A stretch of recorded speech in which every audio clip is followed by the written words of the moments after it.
Now, you look around and you'll see that perhaps one of the great tragedies of our age is that many people have an audience, but very few have an inner circle.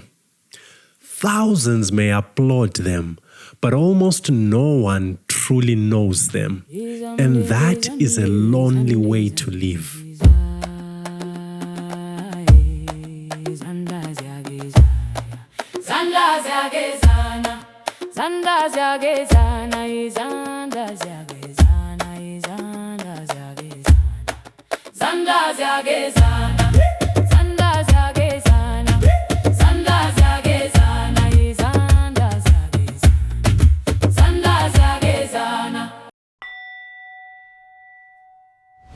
Welcome back to this space where we explore the deep roots of the ideas that quietly shape our lives. It's the ideas that shape how we understand ourselves, how we relate to one another, and ultimately, how we make meaning in our lives. You know, I've been thinking about this. If there is one thing our modern world has made increasingly difficult, it is knowing how to belong. We long for connection, yet we're taught to prize independence. We speak often about community, but unless it is intentionally cultivated and lived, it remains a little more than talk, perhaps even virtue signaling. So today I would like to reflect on a Southern African proverb that speaks directly into this tension. It may be familiar to some of you, or it may be completely new. Anyway, the proverb is Izandla, ziyagezana, which literally translates to English as hands wash each other. This proverb is found across Southern Africa, and in fact, come to think of it, you will find similar expressions in many cultures around the world. And I think that is precisely so because the proverb captures something timeless about what it means to be human. It is one of those small nuggets of spiritual wisdom that generations of people have tested against life itself and found to be true. Now, most people understand the proverb to mean that we should help one another, work together, support each other. And I think there is truth to that. After all, one hand cannot wash itself completely. Each hand reaches places the other cannot. Together, they accomplish what neither could achieve alone. But I think there are yet deeper layers to this proverb, and I would like to share two of them with you because I think they speak directly into the world we live in today, and ultimately they inform our pursuit of meaning. So, the first is this: more than simply helping one another, I think the proverb also speaks directly to our culture of individualism. You see, you and I live in a world that is obsessed with the individual. Our culture praises the self-made person.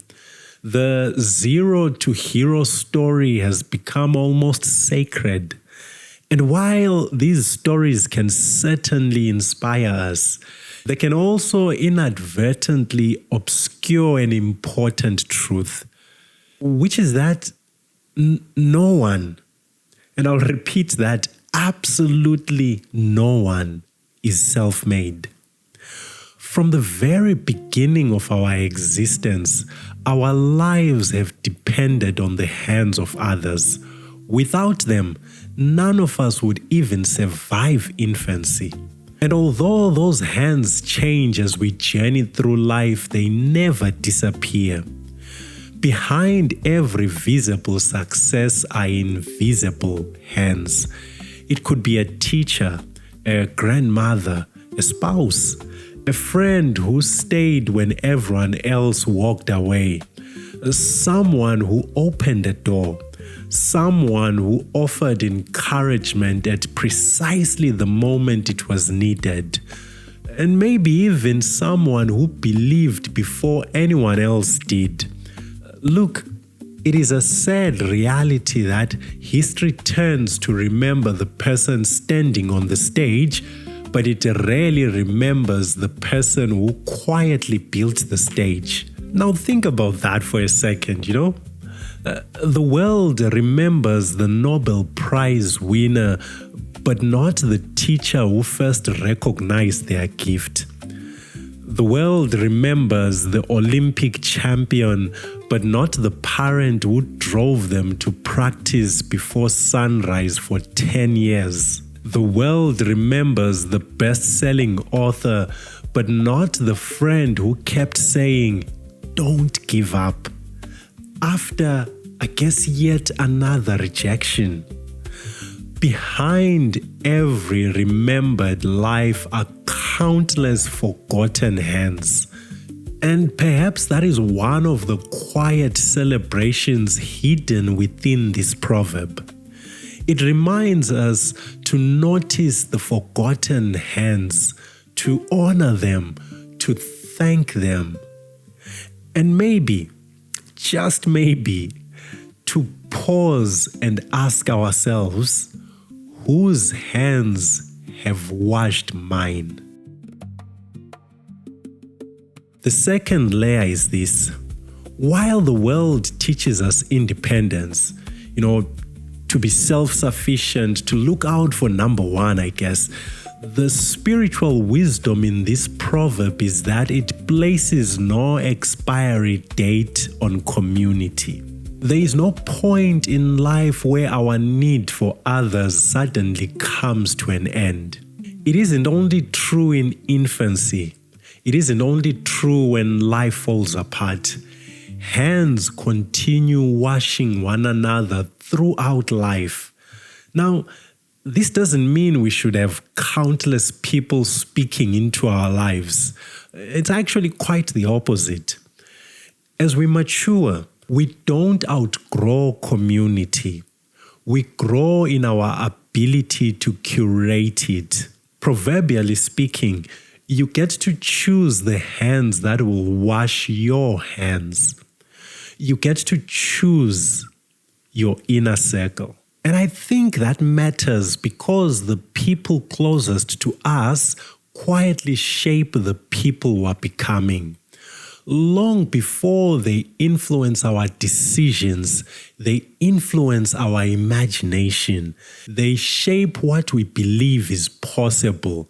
They remind us who we are when life makes us forget. In a world where many people have outsourced wisdom, belonging, and even identity to the internet, there is something deeply life-giving about having a handful of people who know you well enough to speak truth into your life. This is why one of the most important decisions we make in life is not simply what career we pursue or where we choose to live. It is who we allow to have a meaningful voice in our lives. And since not every hand that reaches towards us is a hand that supports our becoming, we need to choose carefully the hands we allow to hold our lives. Now, there are certain qualities that make some hands safer and more life-giving than others. And those are the kinds of hands we should seek. I'm talking about the hands of people before whom we do not have to perform. People who know our fears before they know our successes. People with whom vulnerability is safe because they do not measure our worth by what we can do for them. People who celebrate our victories without envy. People who tell us uncomfortable truths but never make us feel unsafe or unloved. People who protect our dignity instead of using our weakness against us. Now, you look around and you'll see that perhaps one of the great tragedies of our age is that many people have an audience, but very few have an inner circle. Thousands may applaud them, but almost no one truly knows them. And that is a lonely way to live. So what I'm saying here is that this proverb is also inviting us into a different way of living. A life where we recognize and gratefully receive the hands that have washed ours. A life where we wisely choose the hands we allow to shape and walk with us. And a life where we become the kind of hands that help wash someone else's. Now, as you know by now, this reflection first appeared on Patreon before making its way here. In fact, that's where all our conversations begin their journey. Patreon is the place where we sit with these ideas a little longer and explore them a little deeper. And I should say also that at the heart of everything we do at the Home of Meaning is the belief that life-giving spiritual reflections should be available to everyone. That is why we keep these conversations open and accessible. Now, for those who would like to support this vision and perhaps sustain this space, Patreon provides a way to do that. I'll leave the links in the description below. At the end of the day, thank you for being here. Because learning to recognize and appreciate the hands that have washed yours and intentionally becoming the hands that wash others truly, truly matters.